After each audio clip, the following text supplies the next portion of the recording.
1 ശമൂവേലിൻ്റെ പുസ്തകം 20-ാം അധ്യായം. ദാവീദ് രാമയിലെ നയ്യോത്തിൽ നിന്ന് ഓടി യോനാഥാൻ്റെ അടുക്കൽ ചെന്നു. ഞാൻ എന്തു ചെയ്തു? എൻ്റെ കുറ്റമെന്ത്? നിന്റെ അപ്പൻ എന്നെ കൊല്ലുവാൻ അന്വേഷിക്കേണ്ടതിന് അവനോട് ഞാൻ ചെയ്ത പാപം എന്തെന്ന് ചോദിച്ചു. അവൻ അവനോട്, അങ്ങനെ ഭവിക്കരുതേ, നീ മരിക്കയില്ല. എൻ്റെ അപ്പൻ എന്നെ അറിയിക്കാതെ വലുതോ ചെറുതോ യാതൊന്നും ചെയ്യുവാറില്ല. പിന്നെ ഈ കാര്യം എന്നെ മറപ്പാൻ സംഗതി എന്ത്? അങ്ങനെ വരികയില്ല എന്ന് പറഞ്ഞു.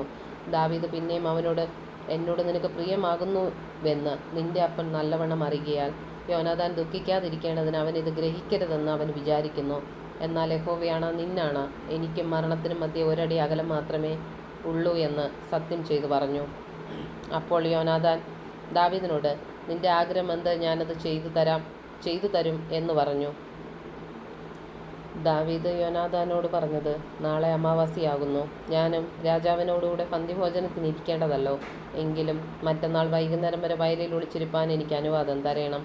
നിന്റെ അപ്പൻ എന്നെ കാണാഞ്ഞിട്ട് അന്വേഷിച്ചാൽ ദാവീദ് സ്വന്തം പട്ടണമായ ബത്ലഹേമിലേക്കൊന്ന് പോയി വരേണ്ടതിന് എന്നോട് താല്പര്യമായി അനുവാദം ചോദിച്ചു. അവൻ്റെ കുലത്തിനെല്ലാം അവിടെ വർഷാന്തര യാഗമുണ്ടെന്ന് ബോധിപ്പിക്കണം. കൊള്ളാമെന്ന് അവൻ പറഞ്ഞാൽ അടിയന് ശുഭം, അല്ല കോപിച്ചാൽ അവൻ ദോഷം നിർണയിച്ചിരിക്കുന്നു എന്നറിഞ്ഞുകൊള്ളണം. എന്നാൽ അങ്ങൊന്ന് അടിയനോട് ദയ ചെയ്യണം. അടിയനുമായി യഹോവയെ സാക്ഷിയാക്കി സഖ്യത ചെയ്തിട്ടുണ്ടല്ലോ. വല്ല കുറ്റവും എന്നിലുണ്ടെങ്കിലോ അങ്ങൊന്ന് തന്നെ എന്നെ കൊല്ലുക. അപ്പൻ്റെ അടുക്കൽ എന്നെ കൊണ്ടുപോകാൻ എന്തൊരാവശ്യം? അതിന് യോനാഥാൻ, അങ്ങനെ നിനക്ക് വരാതിരിക്കട്ടെ. എൻ്റെ അപ്പൻ നിനക്ക് ദോഷം വരുത്തുവാൻ നിർണയിച്ചിരിക്കുന്നു എന്ന് ഞാൻ അറിഞ്ഞാൽ നിന്നെ അറിയിക്കാതെ ഇരിക്കുമോ എന്ന് പറഞ്ഞു. ദാവീദ് യോനാഥാനോട്, നിന്റെ അപ്പൻ നിന്നോട് കഠിനമായി ഉത്തരം പറഞ്ഞാലോ അത് എന്നെ അറിയിക്കുമെന്ന് ചോദിച്ചു. യോനാഥാൻ ദാവീദിനോട്, വരിക, നമുക്ക് വയലിലേക്ക് പോകാമെന്ന് പറഞ്ഞു. അവർ ഇരുവരും വയലിലേക്ക് പോയി. പിന്നെ യോനാഥാൻ ദാവീദിനോട് പറഞ്ഞത്, ഇസ്രായേലിൻ്റെ ദൈവമായ യഹോവ സാക്ഷി, നാളെ ഈ നേരത്തോ മറ്റന്നാളോ എൻ്റെ അപ്പൻ്റെ അന്തർഗതം അറിഞ്ഞ് നിനക്ക് ഗുണമെന്ന് കണ്ടാൽ ഞാൻ ആളയച്ച് നിന്നെ അറിയിക്കാതിരിക്കുമോ? എന്നാൽ നിന്നോട് ദോഷം ചെയ്യുവാനാകുന്നു എൻ്റെ അപ്പൻ്റെ ഭാവമെങ്കിൽ ഞാനത് നിന്നെ അറിയിച്ചു നീ സമാധാനത്തോടെ പോകേണ്ടതിന് നിന്നെ പറഞ്ഞയക്കാതിരുന്നാൽ യഹോവ യോനാഥാനോട് തക്കോണോ അധികം ചെയ്യട്ടെ. യഹോവ എൻ്റെ അപ്പനോടുകൂടെ ഇരുന്നതുപോലെ നിന്നോടുകൂടെയും ഇരിക്കുമാറാകട്ടെ. ഞാനിനി ജീവനോട് ഇരിക്കുകയാകുന്നു എങ്കിൽ ഞാൻ മരിക്കാതെ വണ്ണം യഹോവയുടെ ദയ നീ കാണിക്കേണ്ടതിന് എന്നോട് മാത്രമല്ല എൻ്റെ ഗ്രഹത്തോടും നിന്റെ ദയ ഒരിക്കലും അറ്റുപോകരുത്. യഹോവ ദാവീദിൻ്റെ ശത്രുക്കളെ ഒട്ടൊഴിയാതെ ഭൂതലത്തിൽ നിന്ന് ഛേദിച്ച് കളയും കാലത്തും അറ്റുപോകരുത്. ഇങ്ങനെ യോനാഥാൻ ദാവീദിൻ്റെ ഗ്രഹത്തോടെ സഖ്യത ചെയ്തു. ദാവീദിൻ്റെ ശത്രുക്കളോട് യഹോവ ചോദിച്ചുകൊള്ളും. യോനാഥാൻ സ്വന്തം പ്രാണനെ പോലെ ദാവീദിനെ സ്നേഹിക്കിയാൽ തന്നോടുള്ള സ്നേഹത്തെ ചൊല്ലി അവനെ കൊണ്ട് പിന്നെയും സത്യം ചെയ്യിച്ചു. പിന്നെ യോനാഥാൻ ദാവീദിനോട് പറഞ്ഞത്, നാളെ അമാവാസിയാകുന്നുവല്ലോ. നിന്റെ ഇരിപ്പിടം ഒഴിഞ്ഞിരിക്കുമ്പോൾ നീ ഇല്ലെന്ന് കാണും.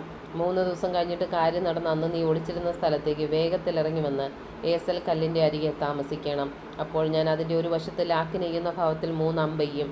നീ ചെന്ന് അമ്പ് നോക്കി എടുത്തുകൊണ്ട് വരിക എന്ന് പറഞ്ഞൊരു ബാല്യക്കാരനെ അയക്കും. അമ്പുകൾ നിന്റെ ഇപ്പുറത്ത് ഇതാ എടുത്തുകൊണ്ട് വരിക എന്ന് ഞാൻ ബാല്യക്കാരനോട് പറഞ്ഞാൽ നീ അവ എടുത്തുകൊണ്ട് വരിക. യഹോവയാണോ നിനക്ക് ശുഭമല്ലാതെ മറ്റൊന്നും വരികയില്ല. എന്നാൽ ബാല്യക്കാരനോട്, അമ്പ് നിന്റെ അപ്പുറത്ത് അതാ എന്ന് പറഞ്ഞാൽ നിന്റെ വഴിക്ക് പോയിക്കൊള്ളുക, യഹോവ നിന്നെ പറഞ്ഞയച്ചിരിക്കുന്നു. ഞാനും നീയും തമ്മിൽ പറഞ്ഞിരിക്കുന്ന കാര്യത്തിലോ യഹോവ എനിക്കും നിനക്കും മധ്യേ സാക്ഷി. ഇങ്ങനെ ദാവീദ് വയലിൽ ഒളിച്ചു. അമാവാസിയായപ്പോൾ രാജാവ് പന്തിഭോജനത്തിനിരുന്നു. രാജാവ് പതിപോലെ ചുവരിനരികെയുള്ള തൻ്റെ ആസനത്തിന്മേലിരുന്നു. യോനാഥാൻ എഴുന്നേറ്റ് നിന്നു. അബ്നേർ ശൗലിൻ്റെ അരികെ ഇരുന്നു. ദാവീദിൻ്റെ സ്ഥലമോ ഒഴിഞ്ഞുകിടന്നു. അന്ന് ശൗലൊന്നും പറഞ്ഞില്ല.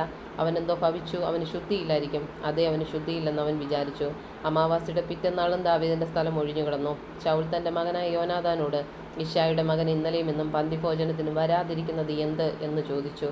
യോനാഥാൻ ശൗലിനോട്, ദാവീദ് ബത്ലഹേമിൽ പോകുവാൻ എന്നോട് താല്പര്യമായി അനുവാദം ചോദിച്ചു. ഞങ്ങളുടെ കുലത്തിന് പട്ടണത്തിലൊരു യാഗമുള്ളതുകൊണ്ട് എന്നെ വിട്ടയക്കണമേ. എൻ്റെ ജ്യേഷ്ഠൻ തന്നെ എന്നോട് കൽപ്പിച്ചിരിക്കുന്നു. ആകയാൽ നിനക്ക് എന്നോട് കൃപയുണ്ടെങ്കിൽ ഞാൻ എൻ്റെ സഹോദരന്മാരെ ചെന്ന് കാണുവാൻ അനുവദിക്കണമേ എന്ന് പറഞ്ഞു. അതുകൊണ്ടാകുന്നു അവൻ രാജാവിൻ്റെ പന്തിഭോജനത്തിന് വരാതിരിക്കുന്നത് എന്ന് ഉത്തരം പറഞ്ഞു. അപ്പോൾ ശൗലിൻ്റെ കോപം യോനാഥാൻ്റെ നേരെ ജ്വലിച്ചു. അവൻ അവനോട്, വക്രതയും ദുശ്ശാഠ്യവും ഉള്ളവളുടെ മകനെ, നിന്റെ സ്വന്തം ലജ്ജയ്ക്കും നിന്റെ അമ്മയുടെ നഗ്നതയുടെ ലജ്ജയ്ക്കുമായി നീ ഇശ്ശായിയുടെ മകനോട് കൂടിയിരിക്കുന്നെന്ന് എനിക്ക് അറിഞ്ഞുകൂടയോ? ഇശ്ശായിയുടെ മകൻ ഭൂമിയിൽ ജീവിച്ചിരിക്കുന്ന കാലത്തൊരിക്കലും നീയും നിന്റെ രാജ്യത്വവും ഉറക്കുകയില്ല. ഉടനെ ആളയച്ച് അവനെ എൻ്റെ അടുക്കൽ വരുത്തുക, അവൻ മരണയോഗ്യനാകുന്നെന്ന് പറഞ്ഞു. യോനാഥാൻ തൻ്റെ അപ്പനായ ശൗലിനോട്, അവനെ എന്തിനു കൊല്ലുന്നു? അവൻ എന്തു ചെയ്തെന്ന് ചോദിച്ചു. അപ്പോൾ ശൗൽ അവനെ കൊല്ലുവാൻ അവൻ്റെ നേരെ കുന്തം ചാടി. അതിനാൽ തൻ്റെ അപ്പൻ ദാവീദിനെ കൊല്ലുവാൻ നിർണയിച്ചിരിക്കുന്നു എന്ന് യോനാഥാൻ അറിഞ്ഞു. യോനാഥാൻ അതികോപത്തോടെ പന്തിഭോജനത്തിൽ നിന്ന് എഴുന്നേറ്റു. അമാവാസിയുടെ പിറ്റന്നാൾ ഭക്ഷണമൊന്നും കഴിച്ചതുമില്ല. തൻ്റെ അപ്പൻ ദാവീദിനെ അപമാനിച്ചതുകൊണ്ട് അവനെക്കുറിച്ച് അവൻ വ്യസനിച്ചിരുന്നു. പിറ്റന്നാൾ രാവിലെ ദാവീദുമായി നിശ്ചയിച്ചിരുന്ന സമയത്ത് യോനാഥാൻ ഒരു ചെറിയ ബാല്യക്കാരനോടുകൂടെ വയലിലേക്ക് പോയി. അവൻ തൻ്റെ ബാല്യക്കാരനോട്, ഓടിച്ചെന്ന് ഞാൻ ഈ അമ്പ് എടുത്തുകൊണ്ട് വാ എന്ന് പറഞ്ഞു.